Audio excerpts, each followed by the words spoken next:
que nous serons rejoints dans la peur et des renforts. En attendant, nous continuons notre chapeau qui fort. Bonsoir et bienvenue sur Noah pour cette émission spéciale dont l'héroïne est la lecture. Et oui, c'est la 3e nuit de la lecture, un événement qui a été initié par le ministère de la Culture dans plein de bibliothèques, de médiathèques et de librairies un peu partout en France. L'idée, c'est de faire redécouvrir ou découvrir des endroits d'une façon festive, des endroits dédiés à la lecture d'une façon festive et ludique, comme ici à la bibliothèque francophone multimédia de Limoges. Il y a tout un tas d'animations prévues ce soir. Alors, en Nouvelle-Aquitaine, ce sont 300 événements toute la soirée, parfois même la nuit. On a eu envie, avec cette émission qui va durer 1h30, de vous faire partager quelques-unes de ces initiatives. On a mis les petits plats dans les grands, hein. On a plusieurs duplex. On ira notamment du côté de La Rochelle, en Charente-Maritime, retrouver notre équipe là-bas, Nadia Adel et Charles Rabreau derrière la caméra. Nadia, vous êtes donc à la médiathèque de La Palisse. Oui, bonsoir Vanessa, bonsoir tout le monde. Je suis à la médiathèque La Palisse. La Palisse, c'est un quartier de La Rochelle, au nord de La Rochelle. Les 4 médiathèques municipales de proximité de la ville de La Rochelle organisent la nuit de la lecture. Parce que la lecture ne nuit pas. C'est moi qui l'ai inventé. En tout cas, c'est l'impression que j'ai. Le majordome qui officie pour cette soirée, ça va ? John, oui, ça va très bien. Écoutez, il y a 2 spectacles qui sont actuellement en train de jouer. La musique qui est là, c'est magnifique en fait, hein. Ça va bien, il y a du monde, il fait pas trop froid et les gens sont heureux. Super, en tout cas au programme, spectacle pour enfants, des lectures chorégraphiées, des lectures phosphorescentes, des lectures musicales, des lectures gourmandes, des quiz. Et puis parce que André Mauroy a dit un soir consacré à la lecture des grands livres et pour l'esprit ce qu'un séjour en montagne est pour l'âme, faisons-nous du bien et commençons avec le duo Oudel. À tout à l'heure.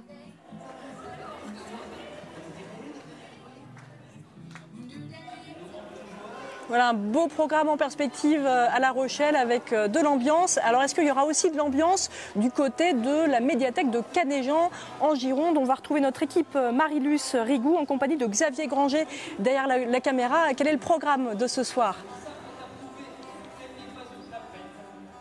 Bonsoir Vanessa. Eh bien, le programme est évidemment très riche et varié, ponctué de plein de choses, des douceurs, des gourmandises et même des notes de musique. Vous le savez, ce soir, les médiathèques sont les lieux vraiment de tous les possibles. Alors ici, à Canéjan, la médiathèque de Canéjan, on va bien sûr jouer avec les mots et ce jusqu'à pas d'heure. On a toute la nuit pour se raconter des histoires et cette nuit, eh bien, elle a très très bien commencé.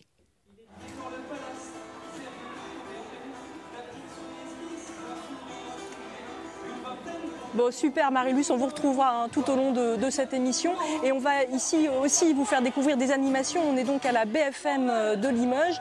Il y a des animations qui ont commencé à 18h, qui vont durer toute la soirée jusqu'à minuit.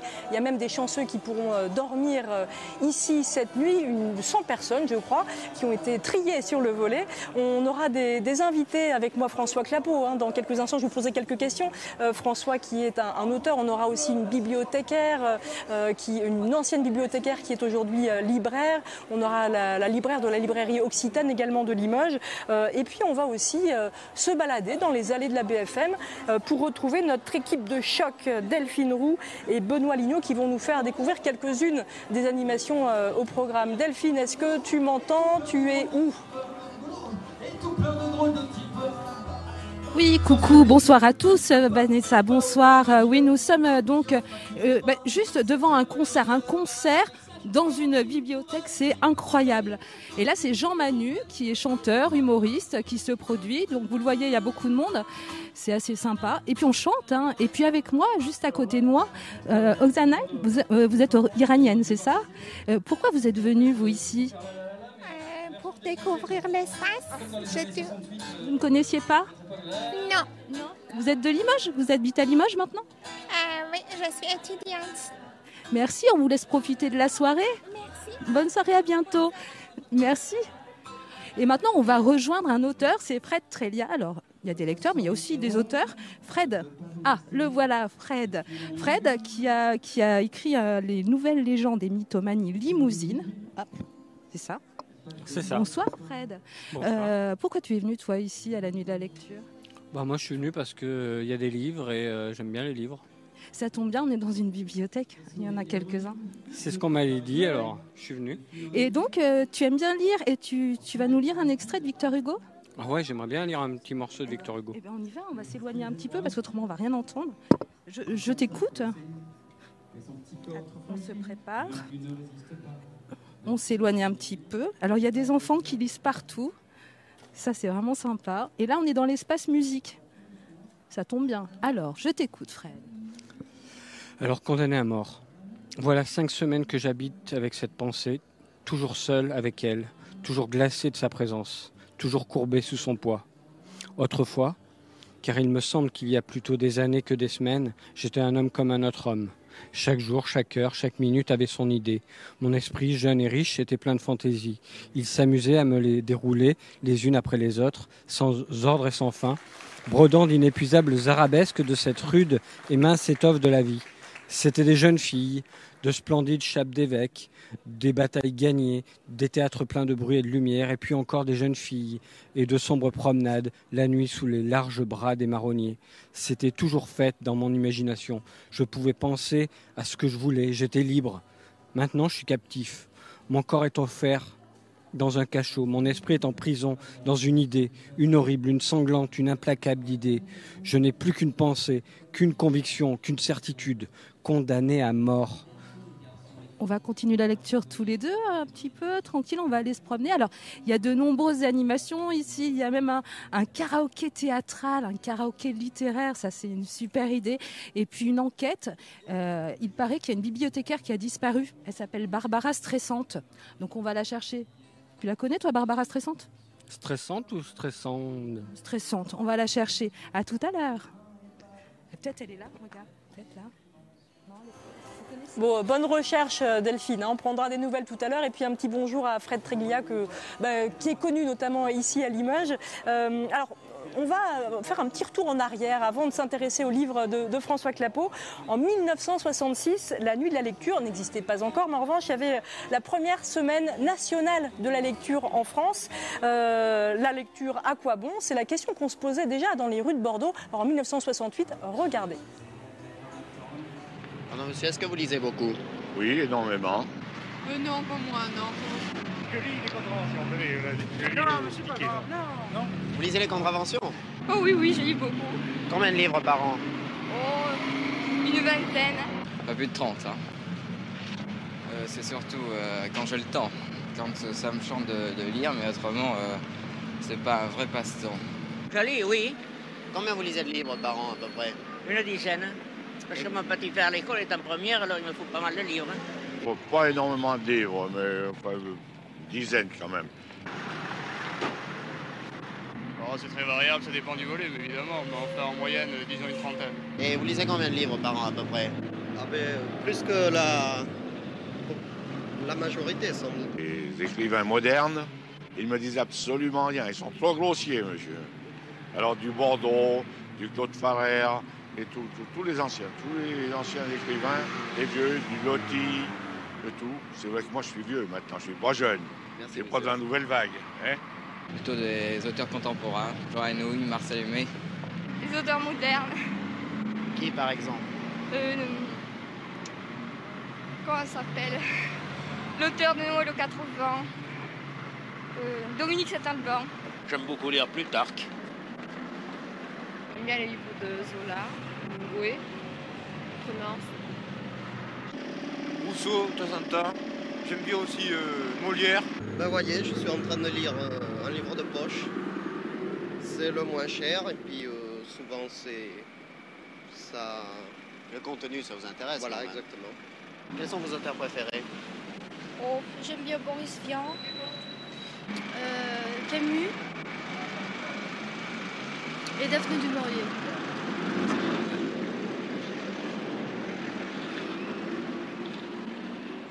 Alors, selon le baromètre du Centre national du livre en 2017, les Français lisaient en moyenne par an 20 livres, ce qui est plutôt pas mal. Alors, être un bon lecteur, beaucoup lire, ça paraît assez indispensable pour être un jour un auteur. Et un auteur, on en a un avec nous ce soir. Bonsoir François. Bonsoir Vanessa. François Clapeau, on va se tutoyer parce qu'en fait on se connaît, on est collègues.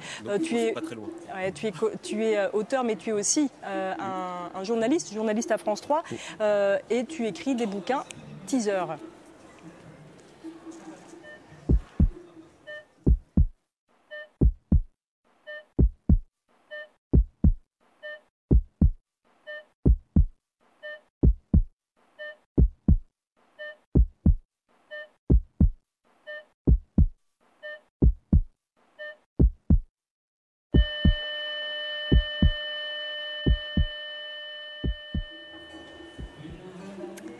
Voilà, Barré, le nouveau, il est sorti il y a quelques mois maintenant.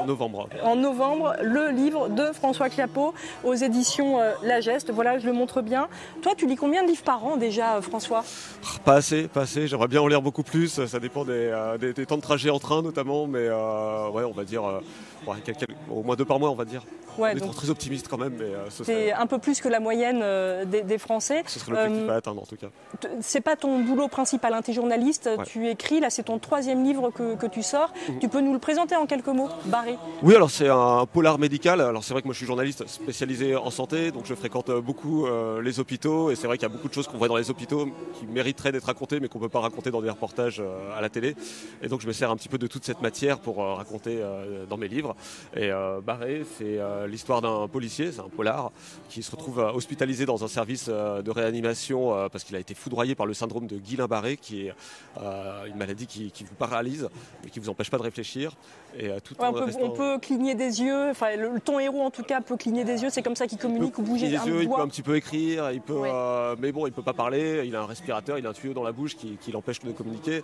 Il a un tas de produits antidouleurs dans le corps, de la morphine, etc. On parle du délirium de réanimation parce qu'il est vraiment mal en point, et pourtant il va devoir résoudre l'enquête qu'il était en train de mener, plus des activités étranges dans l'hôpital. Et c'est vachement bien, et c'est pas parce que je te connais que je dis ça, mais ça c'est vraiment un page-turner. Quand on commence, on n'arrive plus à l'arrêter. Je l'ai lu en quelques heures. C'était aussi important pour toi de situer l'histoire dans ta ville, en l'occurrence à Limoges. Tu parles du CHU, beaucoup évidemment, tu parles de la rue de la Soif notamment. En fait, je parle de la santé parce que c'est un domaine que je connais un petit peu. Et je pense que pour écrire, ce qui est important, moi ce que j'aime en tant que lecteur, c'est lire des auteurs qui parlent de choses qu'ils connaissent et finalement me cultiver en les lisant. Et donc forcément, situer une action dans une ville, moi la ville que je connais le mieux, c'est Limoges. Et donc ça me paraît important de le situer là. Et ce qu'on voit, parce que maintenant je fais quelques salons, je rencontre quand même pas mal de lecteurs, et localement, tout le monde apprécie ce côté vraiment local, de situer les endroits un petit peu où ça se passe. Et c'est aussi un petit peu une demande des lecteurs. Alors pour le prochain, je prends un petit risque puisque mon 4e roman ne se passe pas à Limoges. Donc j'espère que ce ne sera pas un trop gros traumatisme pour les lecteurs. En tout cas, moi aussi, ça m'a fait du bien de changer un petit peu. Mais c'est vrai que c'est important de parler d'endroits qu'on connaît, je pense. Alors tu es un jeune auteur. Merci. Mais tu commences à rencontrer effectivement un petit succès déjà en local. Oui, localement, le premier notamment, Damage Control, avait très bien fonctionné. C'est aussi pour ça que ça a continué un petit peu. À la fois, ça donne confiance en tant qu'auteur. À la fois, on rencontre des lecteurs qui nous demandent la suite. Donc c'est intéressant, c'est motivant, on a envie de s'y remettre et ça devient un petit peu une addiction. Et c'est vrai que je passe maintenant pas mal de soirées derrière mon ordi à écrire, et j'aurais du mal à m'en passer maintenant. Comment t'es venu ce besoin, cette envie d'écrire déjà? J'imagine que t'étais un gros lecteur, peut-être tout gamin. Alors j'étais un lecteur, j'ai toujours été intéressé par ça. J'ai écrit un premier roman il y a plus de 10 ans maintenant, qui n'a jamais été publié, et sans doute il ne méritait pas de l'être, mais déjà c'était une envie d'écrire. Avec ma femme aussi, on a écrit des petites histoires pour enfants, on a toujours un peu grenouillé autour de ça. Et là, effectivement, je me suis lancé dans cette aventure un peu plus solide. Mais comment est-ce qu'à un moment on se dit allez, je peux me mettre à écrire? Je pense que c'est un peu comme je compare ça un peu au marathon. Ça reprend de la discipline, ça prend on se dit, j'ai un projet, c'est courir le marathon de Paris, donc je vais m'entraîner, je vais adapter mon régime alimentaire, je vais faire des courses régulières, écrire, et pour tout ça pour un objectif qui au final apporte pas grand-chose, apporte une certaine satisfaction, mais quand même beaucoup d'adrénaline, beaucoup de plaisir. Et en plus, quand on commence à courir vite, on prend du plaisir. On peut plus s'arrêter. Là, c'est un petit peu pareil, quoi. C'est une discipline. Des fois, c'est pas marrant, faut s'y mettre, faut s'asseoir, faut écrire, faut faire preuve d'imagination, il faut faire des recherches, mais quand on a fini et qu'en plus on a le plaisir d'avoir les lecteurs qui viennent vous voir en disant j'ai passé un bon moment en vous lisant. On va reparler de ce plaisir avec les lecteurs, mais d'abord on va retrouver Nadia à La Rochelle. Nadia, est-ce que tu as des choses à nous montrer, à nous faire écouter aussi ? Oui, là, le groupe Duodel continue à chanter et on va aller faire un petit tour à la librairie itinérante. Et avant, je voulais vous dire que la lecture est un voyage de l'esprit, une agréable absence de la vie et de soi-même. Le moment est favorable pour s'absenter, vivre avec les grands morts et relire les anciens. C'est un texte tiré de l'ouvrage Le règne des champignons d'Alphonse Karr. On va aller voir Margot, qui a eu la bonne idée de passer son permis poids lourd et dans son camion, de faire de la lecture itinérante, de proposer de la lecture itinérante. Bonsoir tout le monde, merci de nous accueillir. Bonsoir Margot. Bonsoir. Alors, cette idée, elle vient d'où ?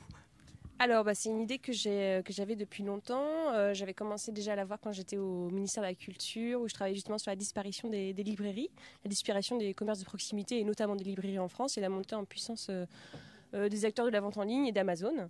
Donc j'avais vraiment cette idée depuis assez longtemps. Puis j'ai trouvé ça sympa de sillonner le département et d'essayer d'aller dans les petites communes où justement parfois on manque un peu de commerce, on manque un peu d'endroits où se retrouver et de proposer des livres à la vente. Oui, alors vous allez dans les écoles, sur les marchés, vous rayonnez à 30 km autour de La Rochelle ? Oui, voilà, tout à fait. Je vais donc soit devant les écoles selon les communes, soit sur les marchés. Oui. Ça dépend des accords avec les communes et de ce qui s'y prête le mieux. Et je reviens en fait une semaine sur 2 dans 10 communes. Voilà. Donc c'est vraiment un parcours fixe dans ces communes, ce qui permet de créer vraiment un lien avec les personnes de ces communes et de fidéliser aussi les gens et de revenir vraiment avec régularité. C'est important pour moi de proposer ça. Ouais. Alors donc ça fait un peu plus d'1 an que vous avez mis en place cette librairie itinérante et je crois que ça fonctionne pas si mal que ça. Oui, donc ça fait 1 an. Après c'est un projet qui est forcément un peu difficile, mais moi je suis très contente du début. J'ai eu un accueil qui était super et c'est pour une première année, je suis très contente. C'est une bonne année. Ouais. Super, merci Margot. Je vais peut-être aller voir les personnes qui sont en train d'être là, de lire. Du coup, mesdames, alors là c'est de la lecture pour enfants. C'est quoi que vous êtes en train de choisir ? Alors là c'est un joli documentaire qui s'appelle Animalia, un documentaire pop-up. Donc c'est aussi bien pour les adultes que les enfants. Je vais baisser pour que Charles puisse montrer les pop-up. Voilà, donc il y a plein d'informations et des très belles illustrations en relief. Et vous connaissiez la librairie itinérante de Margot ou vous découvrez ? Oui, je suis rochelaise, donc je connais bien le Serpent d'étoiles. Ouais. Bon, super, super initiative de Margot. Je reviens vers elle quand même parce que ce sera bien qu'on puisse la voir. Alors, la soirée continue. On va se retrouver tout à l'heure à l'intérieur de la médiathèque. On va faire un quiz. Margot, on va jouer ensemble ou il faut que vous restiez là tout ? Alors moi, je serai peut-être partie parce que demain matin, je suis au marché de la Palisse. Donc, il faut quand même que je dorme un peu. Bon, alors demain, marché de la Palisse pour venir voir Margot. À tout à l'heure, on fait un quiz. On vous attend. Charles est prêt. Merci Nadia et merci Charles. Effectivement, on vous retrouve dans quelques instants. Là, on est de retour à la BFM de Limoges avec notre auteur François Clapeau qui a écrit donc pour l'instant 3 livres, le 4e en préparation. Les premiers, ce sont ceux-là qu'on trouve dans les bonnes librairies, évidemment. Alors, on commençait à parler du rapport avec les lecteurs. Quand on commence à être édité, à être lu, ça doit faire quand même quelque chose. C'est plus juste les potes et la famille qui lisent. Oui, c'est sûr que déjà c'est une satisfaction personnelle de se dire qu'on a franchi une étape. Et puis ça rend assez humble finalement parce que il y a beaucoup de salons, beaucoup de rencontres avec les lecteurs et des fois les lecteurs lisent dans nos livres des choses que même nous en tant qu'auteurs on n'a pas forcément cherché à écrire, des analyses des personnages qui sont différentes. Là, se faire applaudir parce que là il y a un petit concert là-haut, ça peut être sympa aussi quand on est. Ah non mais l'ambiance ce soir c'est incroyable, il y a des concerts, il y a des enfants partout, il y a des food trucks dehors et puis c'est vrai que vu la période actuelle, je trouve ça sympa qu'il y ait beaucoup de gens qui lisent. Ouais. C'est toujours un bon événement. Et tu fais les salons aussi d'ailleurs, c'est là que tu peux rencontrer tes lecteurs. Mais ouais, c'est super, le livre c'est quand même un vecteur de lien social. Ça fait un peu pompeux de dire ça, mais il y a plein de villages en Limousin où il y a des bénévoles super qui organisent c'est des tout petits salons, mais c'est vachement sympa. Et en tant qu'auteur, c'est important d'y aller parce que il y a vraiment une vie autour de ça. Et oui, non, vraiment, le livre, ça crée du lien. C'est pas juste un loisir isolé, tout seul dans sa chambre en train de lire un bouquin ou tout seul derrière son ordinateur en train d'écrire.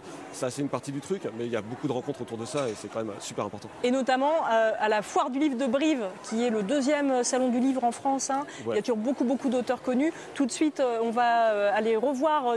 On avait posé en fait des petites questions à quelques-uns des auteurs présents sur leur rapport justement à la lecture et au lecteur. Regardez.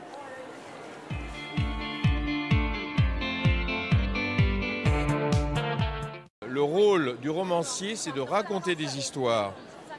Pourquoi ? Pour provoquer du plaisir.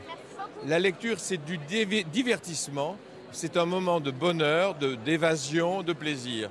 Donc, il faut en effet que lecteur rime avec bonheur, mais ce n'est pas toujours le cas. Il y a beaucoup de gens qui lisent et qui sont tombés par hasard sur un de mes livres il y a longtemps. Et ça leur a plu, ils sont restés fidèles. Et il y a aussi les gens qui sont des téléspectateurs qui viennent me voir par sympathie. Le rapport que j'ai avec les gens, c'est un rapport que je rêvais d'avoir quand je voulais être médecin. Non, c'est magnifique d'avoir des gens qui vous suivent comme ça et qui remontent les livres. Parce que j'écris pas, je suis pas Amélie Nothomb que je vois là-bas qui pond son livre tous les ans. Je vis un rêve. Tout écrivain voudrait vivre ce que je vis. Non seulement j'écris des livres, mais en plus mes livres sont lus par un nombre colossal de lecteurs fascinants avec lesquels j'ai des relations approfondies et qui me disent ce qu'ils pensent de mes livres. Qu'est-ce qu'on peut rêver de mieux que ça ? La lecture, c'est un enchantement. Ce sont toujours des découvertes et puis c'est des plongées dans des univers tous différents. Donc moi, je suis un lecteur qui s'enthousiasme. J'aime beaucoup lire et je pense qu'on ne peut pas écrire sans avoir lu. Il y a peu d'écrivains qui vivent de leur plume en France. La plupart sont journalistes ou scénaristes, etc. Mais écrivains à temps plein, il n'y en a pas beaucoup. C'est une chance, un bonheur que je mesure tous les matins en me levant, effectivement, parce que ce n'est pas donné à beaucoup de monde. Un livre sans lecteur, c'est une lettre anonyme. Merci. Merci, Monsieur le Président. Alors, je vous propose tout de suite d'aller retrouver Marie-Luce à la médiathèque de Canéjan, en Gironde. Marie-Luce, est-ce que vous m'entendez ? Oui, Vanessa, je vous entends parfaitement. Venez avec moi, Xavier, nous allons rejoindre Dominique. Et Dominique, l'une des maîtresses des lieux de cette médiathèque de Canéjan. Dominique, lire la nuit à voix haute, c'est assez magique, non ? Complètement, c'est vraiment notre médiathèque sous un tout autre aspect. Les lecteurs sont les premiers séduits et surpris, je pense. Et on les a réunis ce soir pour partager ensemble la magie de la lecture. Alors ils étaient très enthousiastes il y a quelques secondes et là dès que nous avons le petit rouge sur la caméra, on les entend plus. Voilà, vous pouvez vous manifester. Parce qu'on va pas dormir, la nuit est longue ici à Canéjan. Alors la lecture prend vraiment une autre dimension, hein, Dominique. Mais tout à fait, regardez autour de nous l'ambiance qui règne ici, les enfants attentifs, les parents intéressés aussi. Je pense que tout le monde est sous le charme de la lecture et de la puissance et la magie de la lecture. Alors vous participez, vous, pour la 2e année. Ces lectures en duo, c'est quelque chose qui vous tient particulièrement à cœur ? Oui, on aime beaucoup partager ces lectures à plusieurs voix, de préférence. Les gens sont tout à fait ont répondu favorablement à notre appel. Ils sont venus nombreux nous proposer leur choix de lecture, le partager avec nous tous ici réunis. Et ma foi, c'est agréable pour tout le monde. Alors vous proposez généralement, entre autres, on va dire, pas généralement, mais entre autres des duos parents-enfants. Là, c'est le duo frère-sœur. Voilà, donc on a entendu Aurore. Maintenant, suivez-moi toujours, Xavier, on va écouter Maxime. Tu es d'accord pour nous lire un extrait de Romain Gary ? C'est La promesse de l'aube de Romain Gary. Alors là, il explique sa première rencontre avec la magie et parle de celui qui lui a présenté la magie. Je ne pus pourtant prétendre que ma première rencontre avec la magie fut encourageante. J'y fus initié dans la cour par un de mes cadets, prénommé par nous Pastèque, en raison de l'habitude qu'avait l'intéressé d'observer le monde par-dessus la tranche rouge d'une pastèque, dans laquelle il plongeait ses dents et son nez, si bien que seuls ses yeux méditatifs demeuraient visibles. Ses parents avaient une boutique de fruits et légumes dans l'immeuble, et ils n'émergeaient jamais du sous-sol où ils habitaient sans une belle portion de son fruit préféré. Il avait une façon de pénétrer dans la chair succulente, la tête la première, qui nous faisait saliver de concupiscence, cependant que ses grands yeux attentifs nous observaient avec intérêt par-dessus l'objet de nos désirs. La pastèque était un des fruits les plus communs du pays, mais il y avait, chaque saison, dans la ville, quelques cas de choléra, et nos parents nous interdisaient formellement d'y toucher. Je suis convaincu que les frustrations éprouvées dans l'enfance laissent une marque profonde et indélébile et ne peuvent plus jamais être compensées. À 44 ans, chaque fois que je plonge mes dents dans une pastèque, j'éprouve un sentiment de revanche et un triomphe extrêmement satisfaisant, et mes yeux semblent toujours chercher par-dessus la tranche ouverte et parfumée le voyage de mon petit camarade pour lui signifier que nous sommes enfin quittes et que moi aussi, je suis parvenu à quelque chose dans la vie. J'ai beau, cependant, me gaver de mon fruit préféré, il serait vain de nier que je sentirai toujours la morsure du regret dans mon cœur et que toutes les pastèques du monde ne me feront pas oublier celle que je n'ai pas mangée à 8 ans lorsque j'en avais le plus envie et que la pastèque absolue continuera à me narguer jusqu'à la fin de mes jours, toujours présente, pressentie et toujours hors de portée. Merci, c'est parfait. Merci infiniment Maxime. Voilà, et les lectures se poursuivent donc ici à Canet-Jean, je vous l'ai dit, jusque très tard dans la nuit. À tout à l'heure.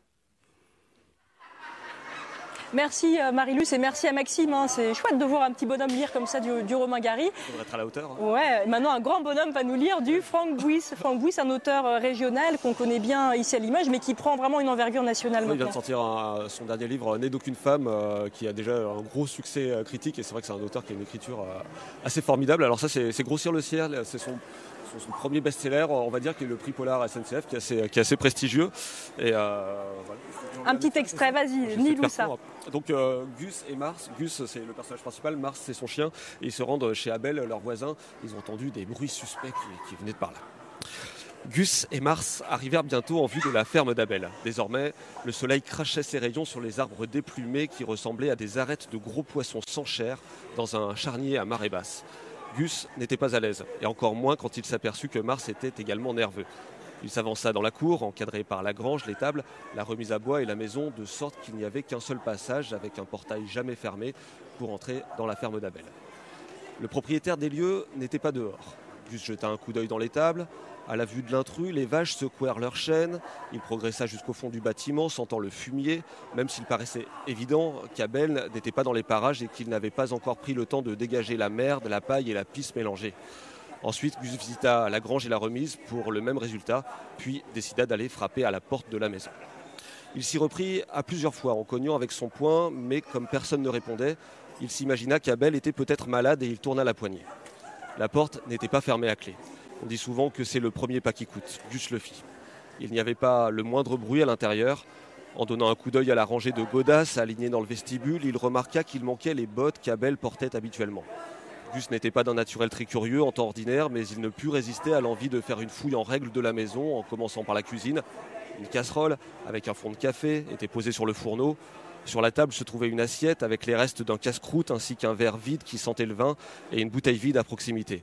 Abel n'était pas du genre à partir boiteux au combat, quel qu'il soit.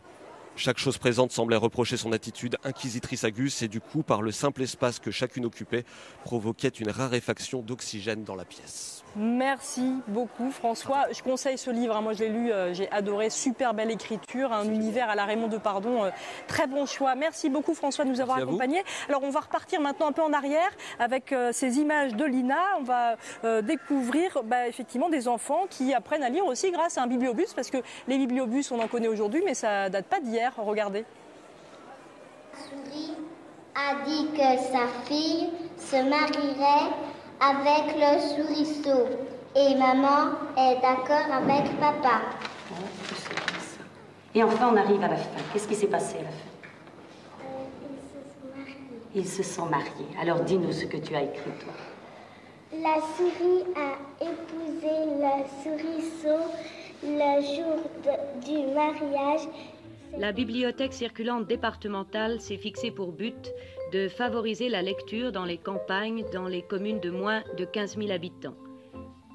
Ce qui passait pour une aventure au succès très incertain est aujourd'hui une réalité. Quant au nombre des lecteurs, qui était alors de 800, la progression est encore plus impressionnante. Romans, biographies, beaux-arts, livres pour enfants, ouvrages scientifiques ou techniques, manuels d'agriculture, cuisine, couture, sont répertoriés, classés et permettent un choix facile. Enfin, le lecteur a la possibilité de s'adresser directement au bibliothécaire lorsqu'il désire des œuvres toutes récentes ou des ouvrages spécialisés. Ces facilités qui sont mises à la portée de tous et partout, c'est aux responsables des différents dépôts qu'il appartient de mieux les faire connaître. Ces dépôts sont installés soit dans les mairies, soit dans les écoles.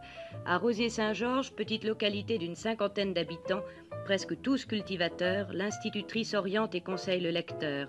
Mais à Rosier-Saint-Georges, les lecteurs sont presque tous des enfants. Voilà, c'était un petit retour dans les années 70. Et maintenant, on va prendre la direction de nouveau de La Rochelle à la médiathèque de Lalleux-la-Palisse. Et on retrouve Nadia. Oui, alors là, on est parti pour un quiz tofu, un quiz gourmand autour de la nourriture. Alors là, c'est la fête, ça bat son plein. Alors là, c'est Cécilia Banana. Qu'est-ce qu'on fait là? Je vais appeler les gens là, c'est parce qu'il faut que je lise la liste. Tu me stresses un petit peu. Pardon. Attends, je vais lire la liste des gens qui participent. Après Gérald, on a Sandrine. C'est qui elle est, Sandrine?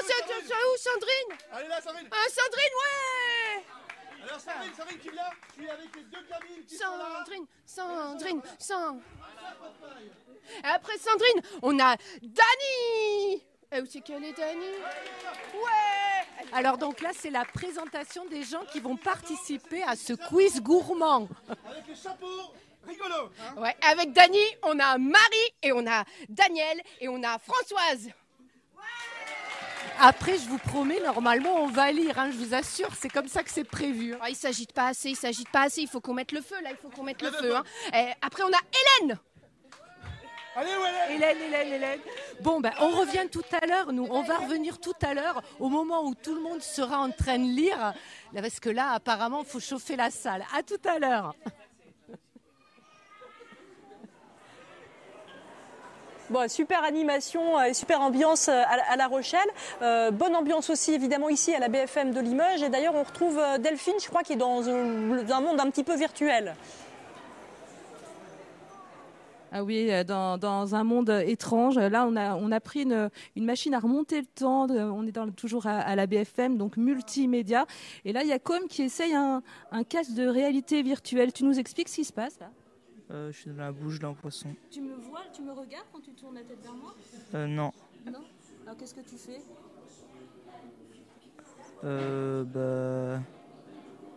Tu fais rien. On va te laisser jouer, il a besoin d'être concentré. Anne, tu nous expliques un petit peu cet atelier? Donc oui, voilà, c'est l'atelier de casque réalité virtuelle donc, qui est relié à une PS4 et qui permet d'être en immersion complète à l'intérieur du jeu ou à l'intérieur du dessin animé, puisqu'il y a aussi des dessins animés dans lesquels donc, on peut être immergé complètement et faire une vision à 360 degrés. Et voilà. Il existe beaucoup de jeux pour faire ça? Oui, ça commence à se développer pas mal parce que c'est quand même vraiment des sensations super qu'on a nulle part ailleurs en fait. Hein, voilà. Tu crois que Com, il va me laisser essayer? Com, tu me laisses essayer? Oui, merci. On y va? Allez, je suis désolée, hein, je t'arrête en pleine partie. Attention, et là, on va rigoler, là. Allez. Alors, bien t'installer, je prends la manette. Ah. Et là, les gars, vous allez voir. Je suis prête. Allez, c'est parti. Alors, il faut bien... ouais, là, je vois Benoît. Non, il faut pas. Non, faut pas. Ah, je vois plus Benoît, là. Ouh là là. Alors c'est bizarre, il y a plein d'alvéoles partout, il va y avoir des abeilles, des trucs. En fait, tu es à l'intérieur d'un poisson préhistorique parce que tu viens... Je suis là. Tu viens de remonter le temps et tu es à l'intérieur d'un poisson préhistorique, donc tu vois ses dents et tu dois l'étudier en fait, voilà, et continuer. Voilà, regarde, voilà le poisson. Oui, je vois. Il est énorme ce poisson. Qu'est-ce que c'est? Mais qu'est-ce que c'est que ça? Un poisson dinosaure. Un poisson dinosaure, d'accord. Et alors ensuite, qu'est-ce qu'il faut que je fasse là? Eh ben, il faut que tu essayes de rentrer dans sa bouche. Ah bah oui, mais je sais pas où elle est, moi, sa bouche, là. Elle est où, sa bouche? Mais il est parti, le poisson. T'as pas attendu. Mais il est mou aussi, il est pas très rapide. Hein. Oula, c'est le truc, il a une bouche toute rouge. Je sais pas si vous la voyez chez vous. Oh là là là là, oui, c'est assez incroyable. Hein. Et donc, tu peux regarder en haut, en bas, tu peux regarder sur les côtés, voir si tu vois d'autres poissons. Ouais, non, ouais, c'est quand même exceptionnel. Regarde derrière toi. Derrière moi, tu veux dire là-bas. Ah, qu'est-ce que c'est que ce truc? Ah ouais, il y a une manette, c'est génial. D'accord, oh là là. Tiens, allez là, la manette. Ah non, non, il y a un truc là. Ah, il y a un poisson devant moi, c'est horrible. Non, c'est vachement drôle. Ouh, ça donne chaud. J'ai l'impression d'être trempée, j'étais dans l'eau. Nous, on va continuer cet atelier. On cherche Barbara stressante. Alors, je ne sais pas tout à fait où elle est, mais je pense que tu pourras avoir quelques indices auprès de l'artiste lyrique. Merci Anne, à tout à l'heure.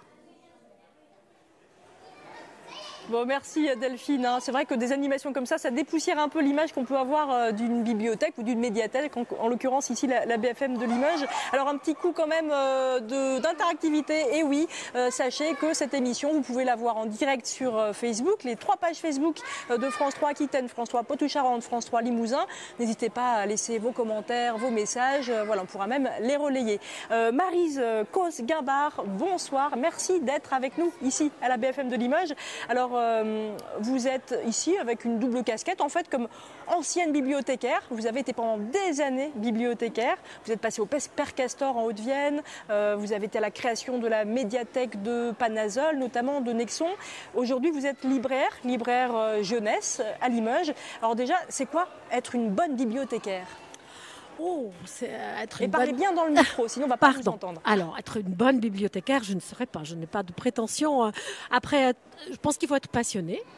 Voilà, il faut être passionné, il faut aimer surtout, être curieux, et aimer les gens. Et voilà. Alors, les bibliothèques, c'est vrai qu'elles ont quand même vachement évolué au cours des années, entre la vieille bibliothèque et puis aujourd'hui une BFM comme ici où il y a le côté multimédia, interactivité, etc. Ça a bien changé. Ah oui. 30 ans de métier, effectivement, les choses ont énormément évolué, en bien, en animation surtout. Nos bibliothèques se sont pour beaucoup ouvertes et des animations sont rentrées dans la bibliothèque. Vous, qu'est-ce qui vous a donné la vocation de travailler dans le domaine du livre? D'abord comme bibliothécaire, après libraire. C'était toute gamine déjà? Alors, aimer lire, oui. Aimer lire, pour moi, ça a toujours été une évasion, en fait. Voilà, j'ai aimé lire et su lire assez vite et je me suis toujours évadée dans la lecture. Et ça ne m'a jamais quittée, en fait. Ça ne m'a jamais quittée. Après, devenir bibliothécaire, ça a été un petit peu... comme souvent des rencontres ou un petit peu, pas des accidents, mais des petits tournants dans la vie. Et voilà, donc ce tournant-là a été j'avais une trentaine d'années et voilà. Ça veut dire aussi essayer de donner le goût de la lecture aux autres. Tout de suite en fait, tout de suite, et ça a été aussi pour moi tout de suite donner le goût de la lecture dès les tout petits. Pardon. Voilà, faut bien mettre le micro parce que sinon on ne va pas bien vous entendre.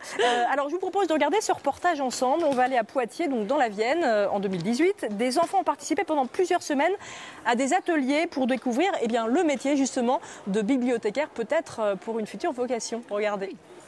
La maison d'édition C'est Glénat. Et c'est Petit Glénat, la collection. C'est bien. Aujourd'hui, c'est la remise des diplômes.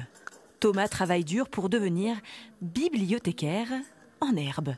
C'est ma passion d'avoir mon diplôme, parce que j'en ai jamais eu encore. Et j'en voudrais bien un. J'essaye d'en gagner.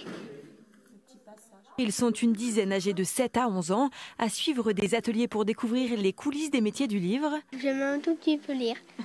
Ou simplement pour vivre un bon moment ensemble. On partage notre métier et en même temps, il se crée énormément de liens. C'est ce qu'il y a de plus beau. Et c'est ludique, on va dire, voilà. Achat de livres, couverture de documents, lecture à voix haute, découverte d'ouvrages numériques, rencontres avec un illustrateur. Les ateliers sont nombreux et ont lieu chaque mois. J'ai découvert que par exemple, ils faisaient beaucoup plus de travail qu'on pouvait l'imaginer.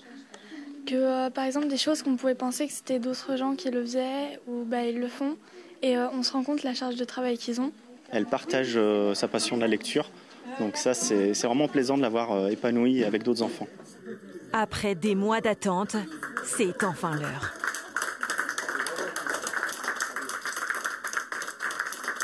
Je sens de la joie. Fière ? Oui, très fière.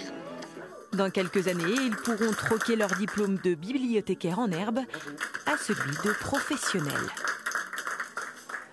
Voilà, c'est un reportage de Lucie Séconi et Laurent Pelletier. Qu'est-ce que vous en pensez, Maryse, de cette initiative ? C'est très très bien, c'est parfait. Je pense que nous avons de futurs bibliothécaires de qualité. Est-ce qu'on en a suffisamment d'ailleurs des bibliothécaires ? Des bibliothécaires, je ne saurais pas par rapport au nombre. En tous les cas, il faut des professionnels un petit peu partout. Moi, il y en a suffisamment. Il y a des vocations quand même. Je pense. Il y a beaucoup de vocations en tous les cas, oui. En tout cas, aujourd'hui, c'est vrai qu'on a l'impression qu'il y a beaucoup de bibliothèques. Alors, il y a beaucoup de bibliothèques. Je pense que la Haute-Vienne est un département riche en bibliothèques. Plus que d'autres. Donc, on est bien lotis. Alors, Maryse, quelle lectrice êtes-vous aujourd'hui ? Alors aujourd'hui, dans la mesure où j'ai repris la librairie jeunesse à Limoges, je reconnais que depuis 1 an et demi, je lis beaucoup d'ouvrages jeunesse et pas peu de temps peut-être. Peu de temps pour des ouvrages un peu plus adultes, mais quand même nous pouvons partager même avec les parents les coups de cœur que nous avons et ma foi nous en avons pas mal. Voilà. Parce que c'est déjà c'est important de donner ce goût de la lecture déjà aux petits, aux tout petits. Au tout petit en fait. Le fait d'aimer le livre, d'aimer l'objet et puis d'aimer l'échange, d'aimer partager une histoire avec des tout petits, c'est extrêmement important. Et puis la curiosité et surtout l'éclectisme, tout ce qu'on peut trouver en fait. Il faut offrir une offre très large. Et si tout petit, il y en a peut-être qui n'ont pas la chance d'avoir cet accès au livre, à la lecture, est-ce que c'est quelque chose qui peut se rattraper, adolescent ou même adulte ? Oui, je pense rattraper, je ne sais pas, mais en tous les cas, oui, il y a des enfants qui se mettent plus tard à la lecture et ça n'a rien de... Enfin, je veux dire, comme dans tout, il faut rester très humble. Mais c'est peut-être plus difficile quand même. Mais c'est plus difficile, et puis c'est surtout tout le bonheur que ça apporte des tout petits. C'est un petit peu, c'est un petit peu dommage de s'en passer. Alors je vous propose tout de suite de découvrir, on en parlait des bibliothèques, un sujet sur les coulisses de la médiathèque de Panazol, que vous connaissez bien puisque vous avez été un petit peu à la création de cette médiathèque. Alors que se passe-t-il quand les portes sont fermées ? On découvre ça avec France Lemaire et Thomas Milon. Plus le moindre livre à la médiathèque de Niort pour cause de rénovation et d'agrandissement.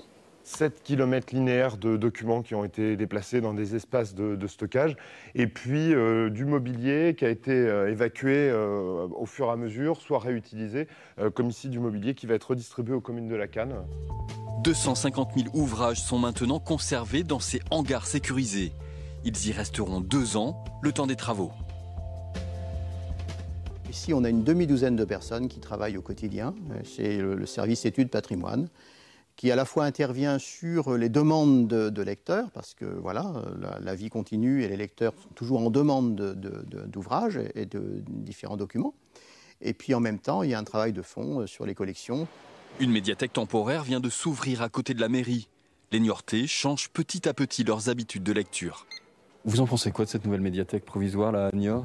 Écoutez, je trouve que c'est très pratique en centre-ville. Enfin, c'est sûrement le mérite d'exister, c'est bien. Bon, je trouve ça super qu'ils nous proposent ça en attendant. Et puis c'est pour du meilleur, quoi. Ça s'annonce joli. La future médiathèque sera plus spacieuse et plus moderne. Il faut une signalétique là. Il faut une signalétique, il faudrait médiathèque Carmono, quelque chose comme ça là. Coût du chantier, plus de 12 millions d'euros. 16% de cet investissement culturel sont pris en charge par l'agglomération niortaise. Un investissement comme ça, évidemment, il faut que le bâtiment, que l'équipement se prolonge dans le temps. Et c'est bien tout le sujet de réflexion qui a été le nôtre avec des architectes qui ont conçu de belles médiathèques et de belles bibliothèques à travers le pays. Réouverture de la médiathèque centrale de Niort fin 2020, avec plus de 800 mètres carrés d'espace de lecture supplémentaires. Vous l'avez compris, hein, c'était pas le reportage sur la médiathèque de Panazol, mais bien sur la médiathèque de Niort qui est en train de déménager. Voilà, alors en tout cas, les médiathèques, il y en a de plus en plus, comme on l'a dit tout à l'heure. La médiathèque de Panazol, donc vous avez été la directrice. Oui. Maryse, est-ce que vous avez impulsé quelque chose dans cette médiathèque? Quand on est directeur ou directrice d'une médiathèque, forcément, on y impulse quelque chose, sa vision. Oui, on essaie d'y mettre un petit peu sa personnalité. Après, c'était un projet très réfléchi et très porté par la municipalité, un magnifique projet voilà, qui perdure et cette médiathèque elle est vraiment particulière. Alors maintenant, effectivement, c'est la librairie jeunesse, voilà. Vous êtes à Limoges, c'est Rêve en page. C'est un autre univers et en même temps, vous restez dans le monde du livre. Oui, c'est un autre univers parce que c'est spécialisé jeunesse. Donc c'est vrai qu'on va jusqu'aux adolescents, jusqu'aux lycéens. Et donc du coup, ça a une couleur particulière, d'autant plus que nous avons aussi un peu le monde des jouets. Enfin, on est vraiment dans la petite enfance, l'enfance plus particulièrement. Mais ça reste toujours la passion de la lecture et du passage, surtout de la médiation avec les enfants et les parents et les grands-parents. Est-ce que vous vendez des BD? Un petit peu de BD, un tout petit peu. Alors tout de suite, transition toute faite, on écoute les conseils d'un pro de la BD recueillis par Delphine Roux. Regardez. Maxime, toi tu lis beaucoup de bandes dessinées? Là en ce moment je suis plus dans les gros romans. Après, oui, des bandes dessinées, oui j'en lis. Par exemple, là j'en ai une. Ah, t'as un truc à trésor là, viens voir. Celle-là, c'est les petits mythos. En fait, on imagine que c'est la Grèce antique à l'époque des héros mythologiques, sauf que là, ce sont des enfants. Donc Hercule qui essaye de faire désespérément ses 12 travaux, qui n'y arrive jamais. Et ça te plaît ça? Oui, après, justement, là, il y a la dédicace. J'en ai. Oh, ça c'est génial! Dis donc, t'as de la chance. Alors, comment t'as récupéré cette dédicace, toi? J'ai été au festival d'Angoulême de la BD. Dans mon truc à trésor, j'ai autre chose. Le légendaire. Il est assez bien fait parce que c'est pas que du héros qui arrive à tout comme la mythologie. C'est justement ça que j'aime bien les petits mythos, c'est qu'ils arrivent à rien. Et enfin, Gargouille, toujours dans un univers fantastique. C'est un petit garçon qui trouve un médaillon dans sa nouvelle maison et il vit plein d'aventures extraordinaires de retour au 15e siècle, je crois. Et il est habillé comme le 15e siècle et rencontre des gargouilles, les gargouilles qui sont accrochées sur les cathédrales. Merci pour toutes ces infos, monsieur Maxime. Je vous en prie. Oh, j'adore ce monsieur Maxime, il est trop mignon, trop fort.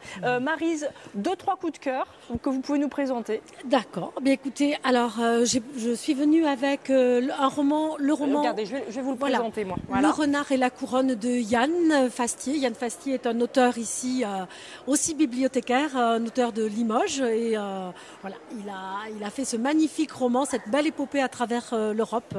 J'ai vraiment pris beaucoup de plaisir à le lire. Ça c'est pour adultes, hein, c'est pour. C'est à partir de 15 ans, D'accord. donc vous voyez, on arrive à avoir des lectures très intéressantes. Un autre coup de cœur d'un auteur de Limoges aussi, c'est Voyage en mer d'Eva Offredo. C'est pour les tout petits. Alors là, tout petit. C'est un document sonore et c'est un univers, l'univers d'Eva, le graphisme d'Eva et voilà, c'est c'est très joli. C'est voilà, pour les tout petits, ce sont des livres qui marchent très bien en bibliothèque. Et il y en a plein. Alors, en librairie rapidement. Alors un dernier pour les. Je vais vous présenter celui-ci, Les larmes des Aves à l'ombre, d'Alexandre Chardin, qui fait partie de la sélection des coups de cœur qui sera décerné pour lire à Limoges. C'est vraiment un texte que je viens juste de terminer, qui m'a marqué. C'est à partir de 11 ans. C'est un très beau texte, une belle écriture d'Alexandre Chardin. Merci beaucoup Maryse pour toutes ces infos, ces coups de cœur. Direction tout de suite la médiathèque de Canéjan. On retrouve Marie-Luce. Oui, merci beaucoup. Vous le voyez, vous entendez, surtout, il y a une très très belle ambiance. Vous êtes là, les Canet-Jeannet, c'est ça? Oui, voilà. Et on va rejoindre tout de suite Françoise. Françoise qui a choisi un auteur qui a la plume caustique, on peut dire ça, je crois, c'est Jean-Louis Fournier. Et c'est trop de tout, trop. D'ailleurs, là, le prochain, ça s'appelle, je vais vous dire, Trop de cadeaux. Voilà. Alors, on vous écoute. Trop de cadeaux. La société marchande est devenue une maison de bienfaisance. Elle nous veut du bien, trop de bien. Les grandes marques nous font constamment des cadeaux. 3 bouteilles pour le prix de 2. La 3e est gratuite. Dans la paquet de farine de 1 kg, il y a 100 grammes gratuits. Dans le paquet de biscuits, il y a 3 gâteaux gratuits. Dans la boîte de sardines, 1 sardine gratuite. Dans le bocal de cornichons, 5 cornichons gratuits. Dans les commandes consignes, le 1er mois d'abonnement, les accessoires, l'assurance sont offerts. Vous recevez des chèques cadeaux, des bons de réduction, vous avez été sélectionné.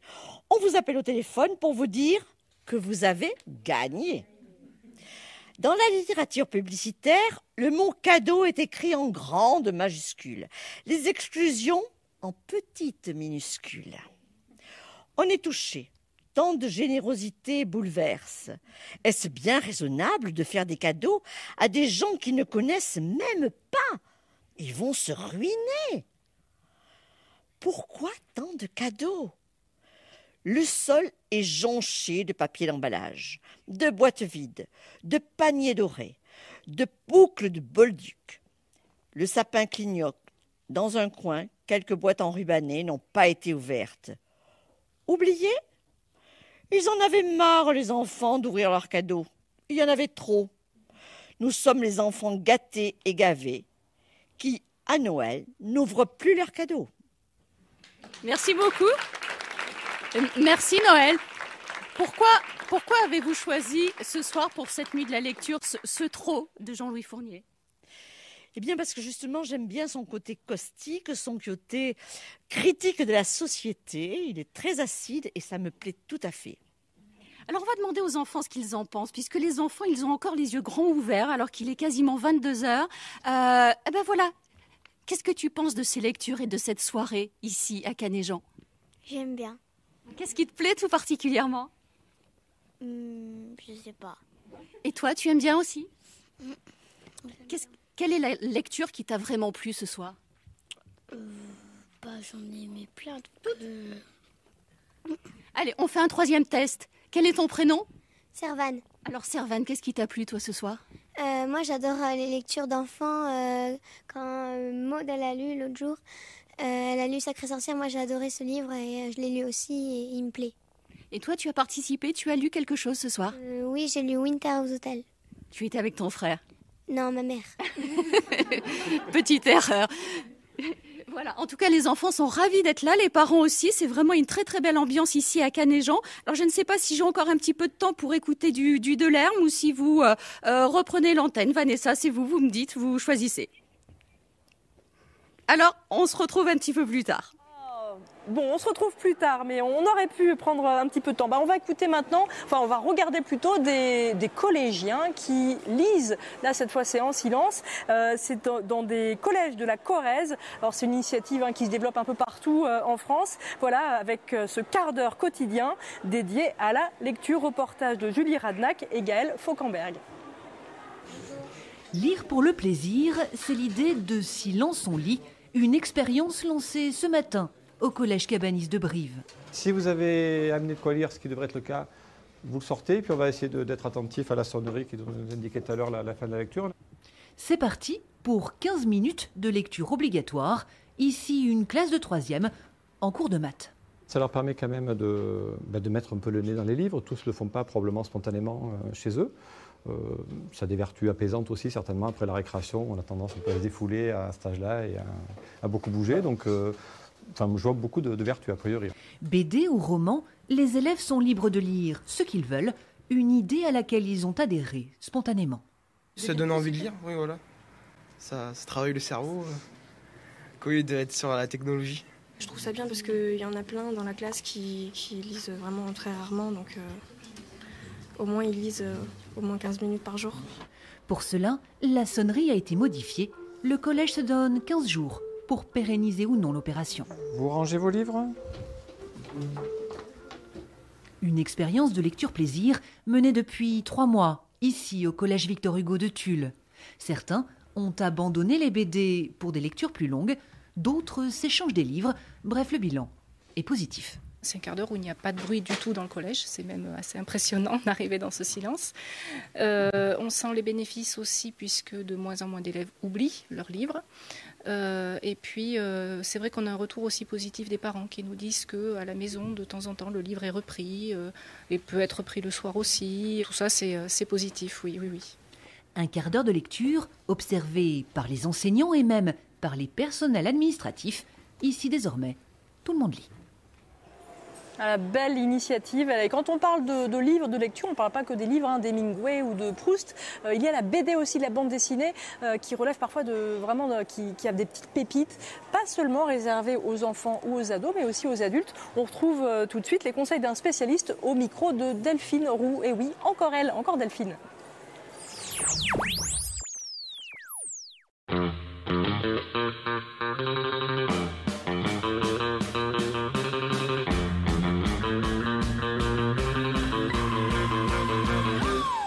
Alors aujourd'hui, on achète Frisco's Invaders from Space, une super série de BD. Le pitch est très simple, le grand cataclysme a eu lieu en 2012, 90% de la Terre est couverte d'eau, sauf une ville Frisco's, qui est devenue une île, avec une milice de consanguins qui empêche les migrants d'arriver. Là-dessus, des extraterrestres qui veulent aussi dominer le monde. Tout devient très compliqué et pour sauver le monde, il n'y a plus qu'un flic handicapé en béquille et un guitariste de metalcore.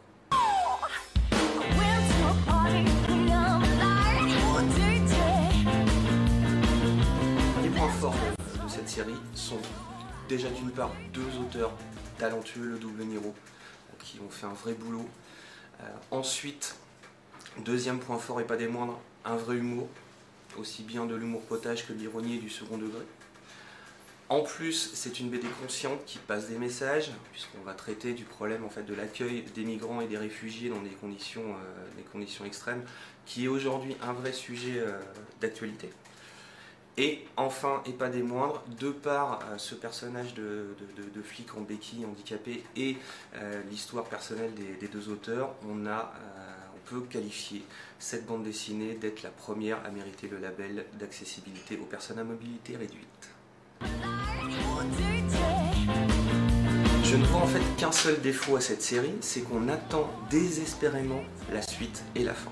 Ça fait 3 ans qu'on les relance en disant donnez-nous de l'histoire et ça vient pas. Mais je peux dire là, et c'est un vrai scoop localement international, que le 3e tome est attendu pour mars et le 4e et dernier tome pour décembre de cette année. Alors, je suis ravie d'accueillir Magali Uros. Bonsoir. Bonsoir. Vous êtes libraire dans la librairie Occitane à Limoges, en plein cœur de la ville, rue Haute-Vienne, pour ceux qui connaissent. Alors, votre credo à vous, c'est l'Occitan. Tout à fait, c'est une association, l'Institut d'études occitanes du Limousin, dont je suis salariée depuis maintenant quelques années. Et puis un jour, on s'est trouvé avec une boutique qui existait déjà en dehors de nous. Et cette boutique-là menaçait de fermer, donc on a dit on continue, puisque notre objectif c'est aussi, entre autres, de faire découvrir la langue et la culture occitane à travers la lecture. Alors vous faites partie effectivement d'une association qui défend cette culture-là, mais du coup c'était pas forcément une vocation pour vous de devenir un jour libraire ? Tout à fait, ça m'est un peu tombé dessus, même si je suis quand même en contact avec le livre depuis ma petite enfance et en particulier avec le livre occitan, puisque j'ai eu la chance, l'occitan est ma première langue et j'ai eu la chance d'avoir des parents qui aiment les livres déjà et qui tous les soirs pendant des années nous ont lu des livres en occitan pour nous faire découvrir cette littérature, de la poésie, des contes, des récits. Donc c'est vrai que voilà, c'était mon premier, mes premiers pas dans la littérature occitane. Et puis après, j'ai continué. Et la librairie, c'était l'occasion de encore pousser la porte d'autres trésors de cette littérature qui n'est pas très connue voilà, et pas très étudiée. Voilà. Alors vous allez continuer à nous en parler dans un instant, mais d'abord je voudrais qu'on prenne un peu l'air avec cette chronique, un libraire à l'air libre. En l'occurrence, c'est un libraire qui lit un livre dans un lieu décrit dans l'histoire. Et en l'occurrence, on prend la direction de Biarritz avec une libraire de Bayonne.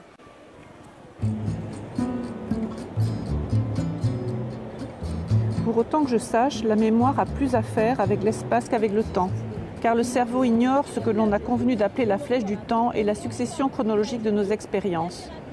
On sera habité par une scène de l'enfance et on oubliera ce qui nous est arrivé la veille. Notre esprit demeure un océan, dont il nous reste à découvrir au fond les impressionnantes chaînes montagneuses et les redoutables dragons qui l'abritent. Kirmen Uribe est un jeune auteur d'Ondarroa, qui est un port de pêche de Biscaye, en Pays basque espagnol. Et là, il a voulu s'attacher à une chronique familiale, en fait, qui court sur plusieurs décennies. On suit une personne qui s'appelle Carmele Uresti, qui est une amie de la famille de Kirmen Uribe. Et cette femme a rencontré à Paris son futur mari, Tchomine Letamendi. Et on les suit sur plusieurs décennies entre Ondarroa, Paris et le Venezuela, où ils ont dû s'exiler.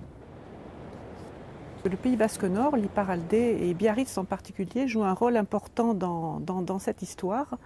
En effet, c'est dans une villa proche du phare que se réunissait, disons, l'état-major de la résistance basque au franquisme.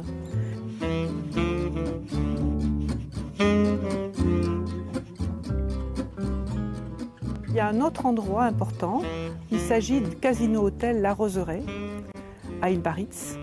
Donc c'est un hôtel qui était en désuétude dans les années 30 et qui a été loué par le gouvernement basque en exil de 1937 à 1939. Cette décision a été prise juste après le bombardement de Guernica.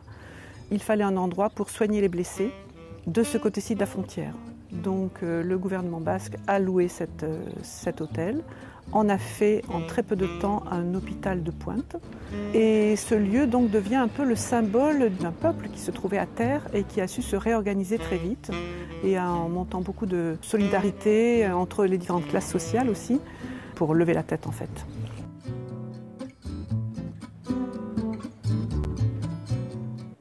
Alors Magali, je suis sûre que ce reportage, il vous parle parce que d'une part, Magali Urose, je crois que votre nom c'est plutôt basque. C'est ça. Voilà. Et en plus, vous êtes libraire. Et un libraire comme ça qui parle d'un livre, qui parle du territoire, forcément ça vous parle. Ben oui, c'est... Souvent, à la librairie, on a pas mal de récits de vie comme ça, plutôt en occitan, mais c'est vrai que, voilà, par exemple, j'en ai montrez-nous, amené un là. Voilà. Hop, je vais le montrer, moi. Voilà un exemple, c'est l'auteur qui a retrouvé le carnet de guerre de son père dans son grenier. Et elle raconte sa guerre à elle, petite limousine à la campagne, insouciante et tout à fait en dehors des préoccupations de guerre, et son père de l'autre côté emprisonné dans un stalag et qui raconte son quotidien.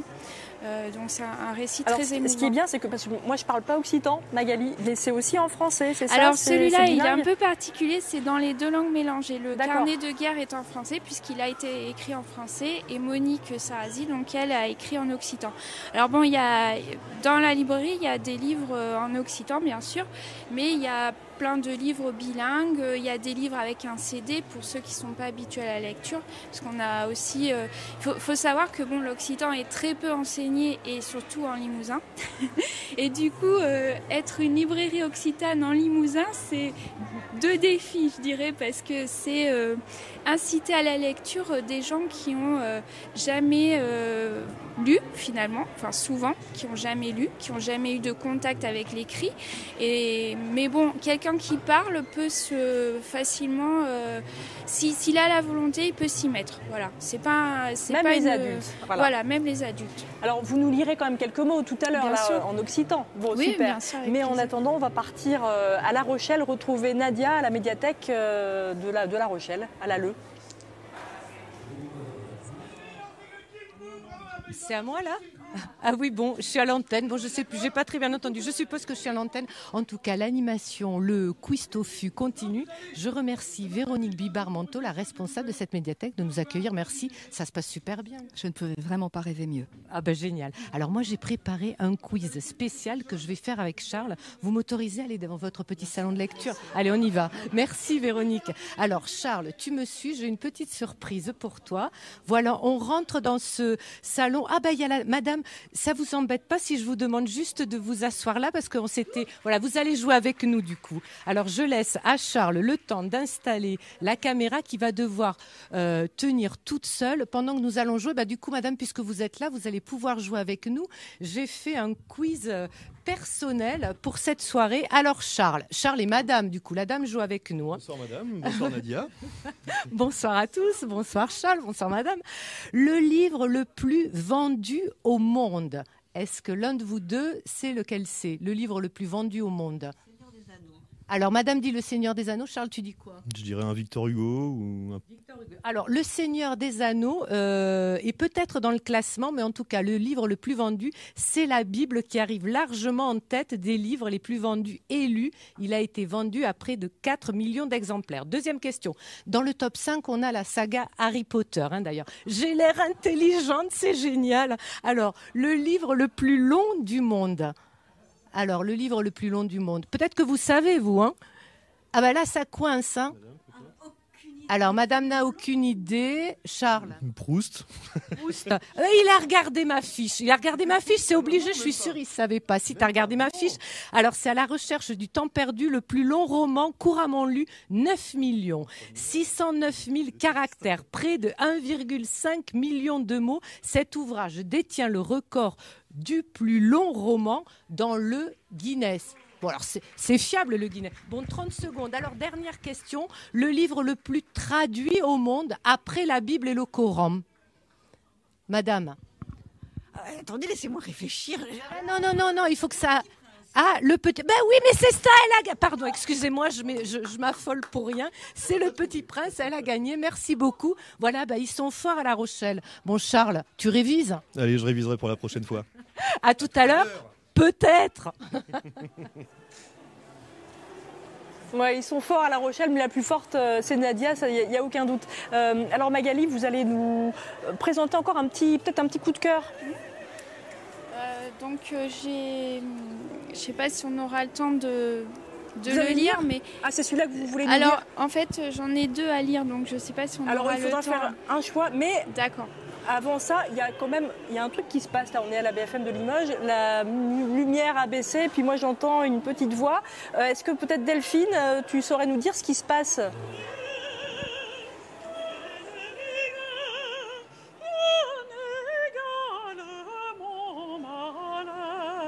Je succombe à ma douleur. Eurydice, Eurydice, réponds, quel supplice, réponds-moi. C'est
Ah, on a perdu notre chanteuse lyrique. On va peut-être la retrouver dans quelques instants avec Delphine. Mais c'est ça qui est génial ici. Voilà, on est dans une médiathèque à la BFM. Il n'y a pas que des livres, il y a tout un tas d'animations et il y a de la musique avec cette chanteuse lyrique. Vous aimez bien, vous, Magali, ces lieux de lecture? Ça ne me déplaît pas. Surtout ici, on a vraiment la chance d'avoir un magnifique lieu et qui est agréable pour s'y promener, pour se poser, pour lire tranquillement dans un coin sans être dérangé. Non, on a vraiment de la chance à Limoges. Est-ce qu'on trouve des livres en occitan ici? Tout à fait. Il y a le Paul Limousin, il faut lui faire de la pub parce qu'il est dans un petit coin tout seul et souvent les gens le voient pas tout de suite. C'est en rentrant sur la gauche, on monte un petit escalier, on a accès là-bas à énormément de choses sur le Limousin et un rayon occitan qui est particulièrement fourni, donc il ne faut pas hésiter à y aller faire un tour. À venir à la librairie aussi occitane. Vous allez nous lire un extrait dans quelques instants, mais d'abord on retourne à la médiathèque de Canéjan avec Marie-Luce. C'est quoi ce truc là? C'est une scie musicale. Voilà, merci beaucoup. Vous connaissiez la scie musicale? Est-ce que vous connaissiez la scie musicale?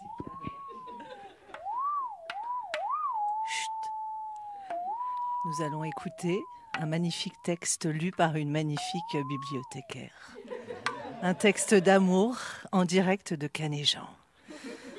J'espère que vous êtes prêts. Ça va être chaud. Et voilà, et on va passer donc le micro à Nathalie. Une bibliothécaire qui tombe amoureuse d'un militaire qui ne lit pas.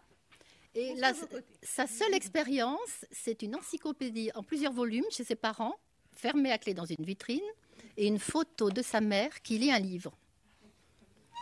Une photo de maman nous regardait dans son cadre. Une vieille photo que papa avait ressortie et qui n'y était pas la veille.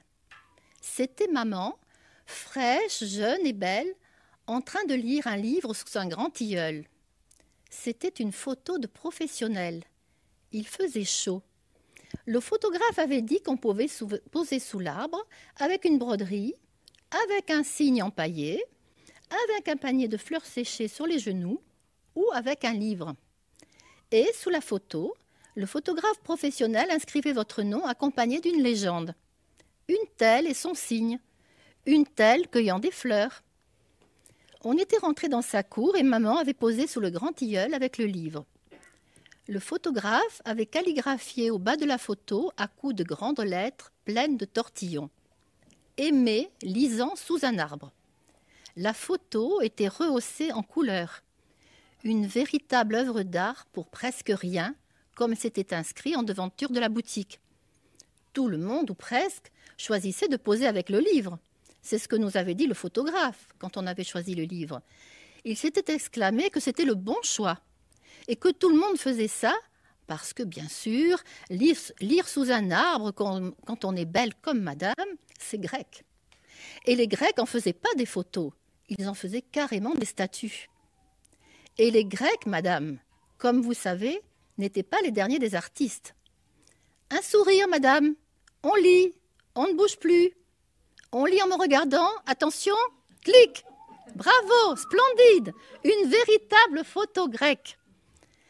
La photo montrait maman qui lisait en regardant le photographe. On aurait pu inscrire en légende « Aimé lisant avec son menton ».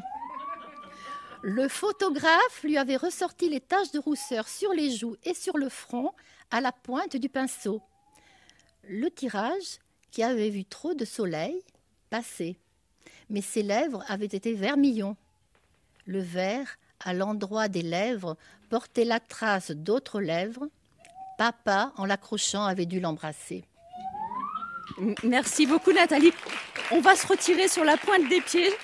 On va vous laisser avec Isabelle. Merci infiniment. Merci pour cet extrait donc de Chute. Et quant à moi, eh bien, juste avant de vous rendre l'antenne, j'avais envie de vous offrir un poème signé Paul Éluard. C'est « La nuit n'est jamais complète ». La nuit n'est jamais complète. Il y a toujours, puisque je le dis, puisque je l'affirme, au bout du chagrin, Une fenêtre ouverte, une fenêtre éclairée, il y a toujours un rêve qui veille, désir à combler, faim à satisfaire, un cœur généreux, une main tendue, une main ouverte, des yeux attentifs, une vie, la vie à se partager. Voilà Vanessa, le petit cadeau de la nuit de la lecture. Merci beaucoup Marie-Luce. Elle lit bien Marie-Luce. Alors Magali, à vous de lire maintenant, parce que la lecture c'est la reine de la soirée. Il faut lire aussi bien que Marie-Luce. Oui, j'ai la pression là. Et vous lisez en occitan. Ça va être doux à nos oreilles. On vous écoute. Voilà, donc c'est l'extrait d'un livre de nouvelles. Alors, c'est un recueil je montre comme ça, voilà. Voilà, un recueil de nouvelles d'Au visto di Lonues, c'est-à-dire des yeux dans la nuit. Et c'est un auteur, Jean-Pierre Lacombe, un auteur limousin qui nous vient plutôt de l'est du Limousin, ça tire vers l'Auvergne. Alors faut que je te dise quand même de quoi ça parle. C'est l'histoire d'un homme qui s'est arrêté, qui a été voir un notaire pour acheter une terre en Limousin, voilà, et qui se retrouve, c'est le soir, et avant de partir, il y a des cousins qui l'ont invité à manger chez eux. Et donc, ils mangent, ils discutent, tout ça, la soirée se passe, et c'est l'heure de rentrer. Et donc, il fait nuit, il est déjà 3h du matin, ils ont discuté, ils ont joué, ils ont bu, il est l'heure de partir. Et donc, il fait bien nuit, mais il fait beau, et donc, il prend sa canne et puis il sort. Et donc, il commence à suivre les chemins. Et tout d'un coup, Akeiteko sentiguait une présence. S'applantait, se revirait doucement le gourjareuil sait. Tenio a duama so grosso cano d'agrafeuille qui semblava mai un bombatu qu'uno cano et des temps ero ségur que tout aquella apparici ero mai la des cookies que non pas la des beitia sobrenaturala se disio va veire lu liberu va veire ta cota per mon arme ma un facio de se quero pas lu liberu ni mai co che guia a mamirona un loup, un vertadier. Avimpa, dit l'orailleur de la lune, qui faisait luqueta sous œil rousse et sous piti vistu negre. Voilà. Donc, qu'est-ce qu'il voit? Je ne sais pas si vous... je vous avoue que je n'ai pas tout compris, mais c'est pas grave, c'était doux à mon oreille. En tout cas, voilà, on peut lire de l'occitan encore aujourd'hui. Il ne faut pas hésiter à pousser la librairie occitane de Limoges. Vous restez encore un petit peu avec nous. Mais tout de suite, quelques secondes comme ça aussi pour penser à ceux qui ne peuvent pas toujours entendre. Il y a aussi de la langue des signes pour lire. Regardez.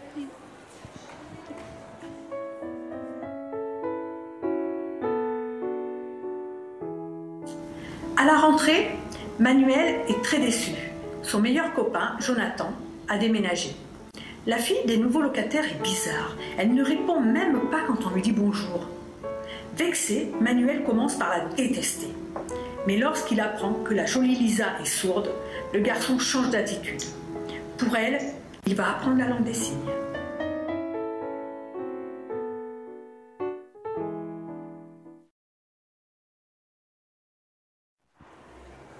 Et voilà, la lecture accessible à tous, évidemment, c'est important. Magali, d'où vous vient vraiment ce goût pour l'occitan? C'est vos parents qui vous l'ont donné, mais vous auriez pu le perdre. Souvent, quand on est adolescent, il y a des choses que les parents veulent nous transmettre et justement, on s'en débarrasse un petit peu. Vous vous êtes accroché à ça? Ben oui. Enfin, je ne saurais pas l'expliquer, mais bon, je sais pas, quand c'est la langue de tous les jours, c'est la langue de la famille, c'est la langue qu'on parlait dans mon village, avec les voisins. Enfin voilà, c'est une langue de cœur, je dirais. Et une langue encore vivante, du coup. Voilà, et c'est une langue que du coup je peux parler tous les jours à la librairie, je peux la parler avec mes collègues, donc c'est vrai que pour moi c'est une langue vivante et comme je peux la parler tous les jours, ça me donne encore plus envie que les gens, de faire que les gens puissent continuer à la découvrir, à l'apprendre, voilà. On va tout de suite partir quelques instants à La Rochelle, retrouver Nadia à la médiathèque de Lalleux-la-Palisse.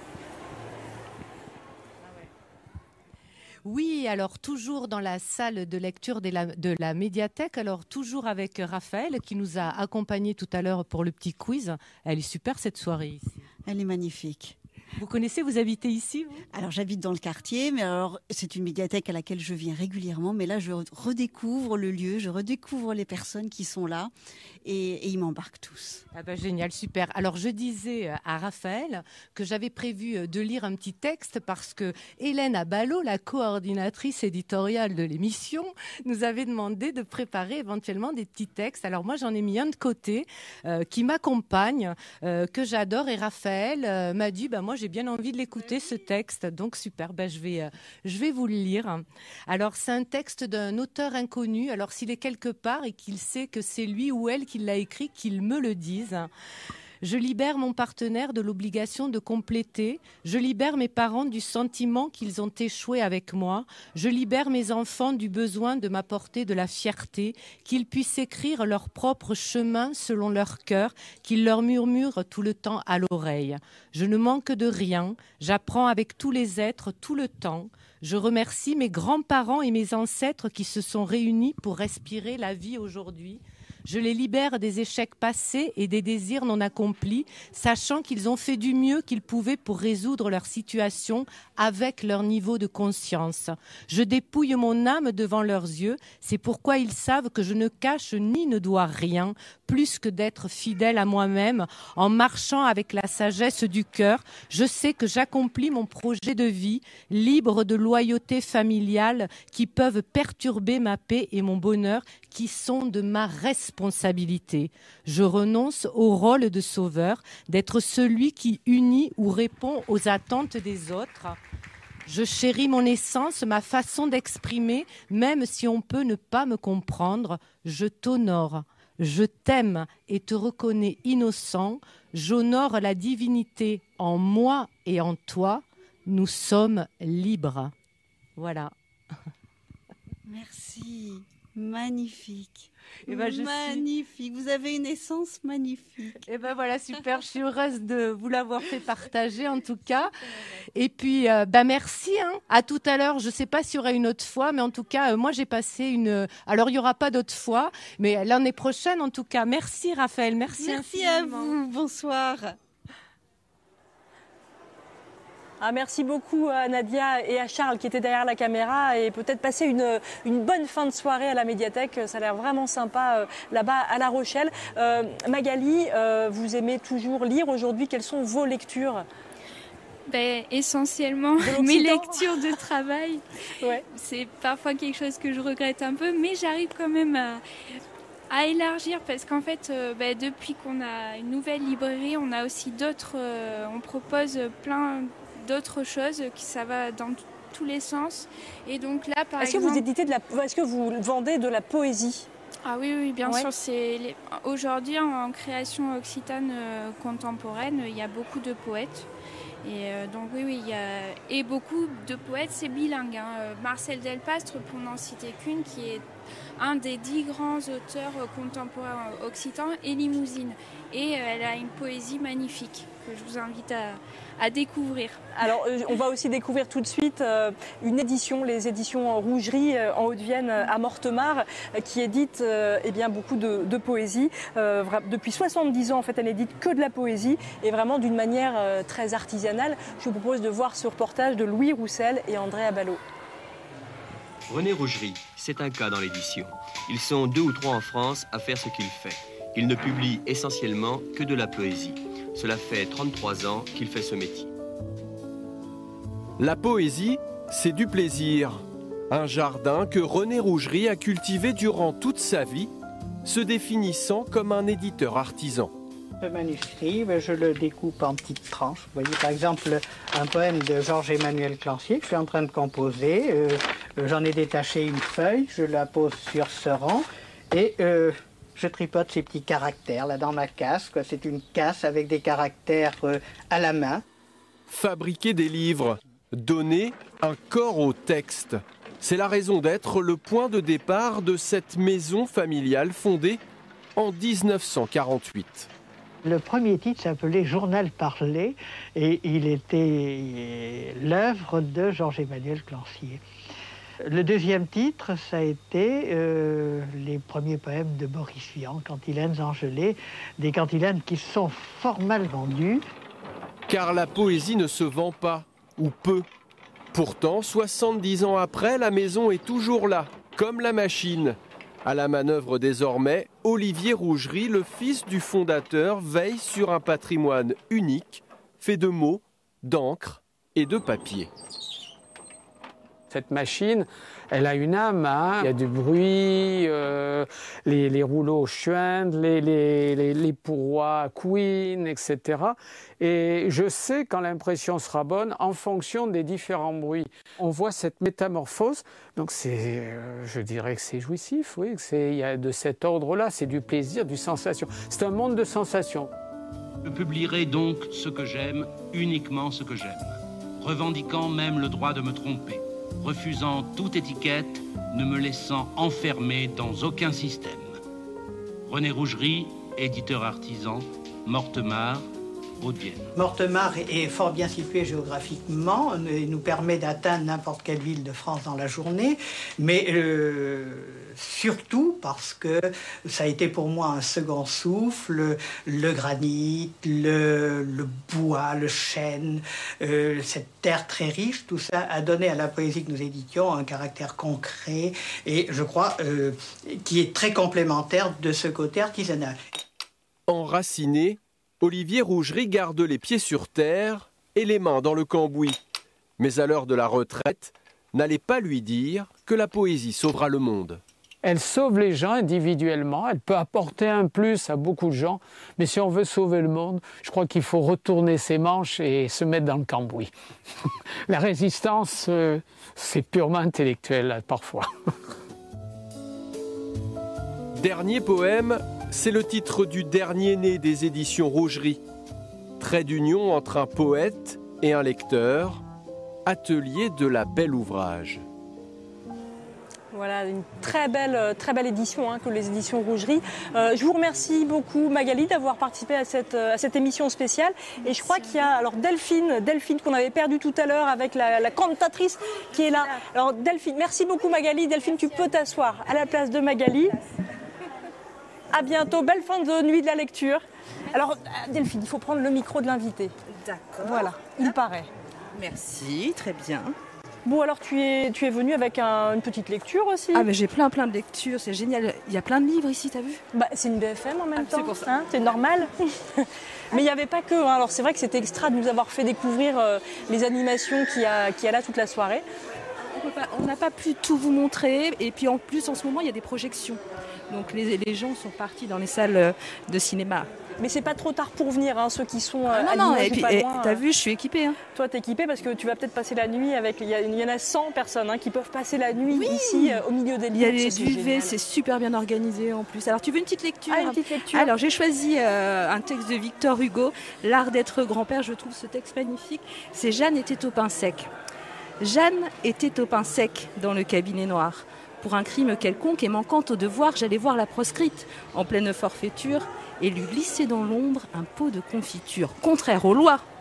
Tous ceux sur qui dans ma cité repose le salut de la société s'indignèrent. Et Jeanne a dit d'une voix douce, « Je ne toucherai plus mon nez avec mon pouce, je ne me ferai plus griffer par le minet. » Mais on s'est récrié, « Cet enfant vous connaît. Elle sait à quel point vous êtes faible et lâche. Elle vous voit toujours rire quand on se fâche. Pas de gouvernement possible. À chaque instant, l'ordre est troublé par vous. Le pouvoir se détend, plus de règles. L'enfant n'a plus rien qui l'arrête. Vous démolissez tout. » Et j'ai baissé la tête et j'ai dit, « Je n'ai rien à répondre à cela. J'ai tort, oui. C'est avec ces indulgences-là qu'on a toujours conduit les peuples à leur perte. Qu'on me mette au pain sec. Vous le méritez, certes. On vous y mettra. » Jeanne alors, dans son coin noir, m'a dit tout bas, levant ses yeux, si beaux à voir, plein de l'autorité des douces créatures, « Eh bien moi, je t'irai porter des confitures. » Oh, c'est beau, c'est trop mignon. Oui. Et pourquoi tu as choisi ce texte-là? Ah, je sais pas, il y a plein de résonances. J'aime beaucoup ce texte, il est très très doux. Et puis, il y a des subtilités quand même. Voilà, j'aime beaucoup. Et quel genre de lectrice tu es, toi, Delphine? Parce que tu as tendu ton micro à droite à gauche, mais j'aimerais bien, moi, savoir... Alors, moi je vais t'expliquer. Quand j'étais petite, à l'école, on avait un instituteur qui nous obligeait à lire 30 pages par jour. Ah oui, c'est marrant parce que là, on a vu un reportage, ça revient à la mode, hein, le petit quart d'heure obligatoire de lecture. Alors, je lis beaucoup moins qu'avant quand même. Je lis surtout pendant les vacances. Moi, j'ai adoré Vernon Subutex. Ah oui. Voilà, Vernon Subutex, c'est mon univers, c'est rock'n'roll. Voilà, c'est ce que j'aime. Moi, j'ai une petite lecture, enfin, j'en avais pas préparé, mais ici, comme il y a plein de livres, j'ai pris un livre, voilà, alors qui m'a attiré parce que c'est sur les chats, le chat en 100 poèmes, et c'est une petite dédicace à mon mari qui adore les chats, n'est-ce pas? Ou pas du tout. Bref, il y a beaucoup de gens qui aiment les chats et beaucoup d'écrivains, c'est pour ça que j'avais envie de lire un petit poème. Devant la cheminée, quand le sommeil tombe sur nous, tu te blottis sur mes genoux. Mes mains caressent les contours de ton amitié de velours. La lueur dansante du feu n'est qu'une fente dans tes yeux. Le chat d'aiguille est si subtil qu'à grand-peine y passe le fil. Et si doux se fait le ronron que je crois sentir sous mes doigts la lueur du feu qui décroît, le silence de la maison. Voilà, c'est de Pierre Menanteau à l'école du Buisson, un poème de 1972. J'aime bien parce que pour moi le chat, je l'associe beaucoup à l'écrivain, à l'auteur qui écrit, mais aussi à la lecture. Quoi de mieux que de lire devant une cheminée avec un chat sur les genoux. Voilà. Devant un feu de cheminée, parfait. Bon, en tout cas, merci beaucoup à toi Delphine. Merci beaucoup à toutes les équipes qui ont participé à faire cette émission. Les équipes à La Rochelle, les équipes à Canéjan, bien sûr. Toute l'équipe ici à Limoges, à la BFM qui est en régie. Ça a été un petit peu de boulot pour préparer tout ça. J'espère en tout cas qu'on vous a donné envie de lire ou de relire des choses, bref, d'ouvrir un livre et puis aussi peut-être d'éteindre un petit peu la télévision. Je devrais peut-être pas le dire trop fort. Allez, si vous regardez Noah, vous êtes pardonnés. Merci à tous et à bientôt. Ciao.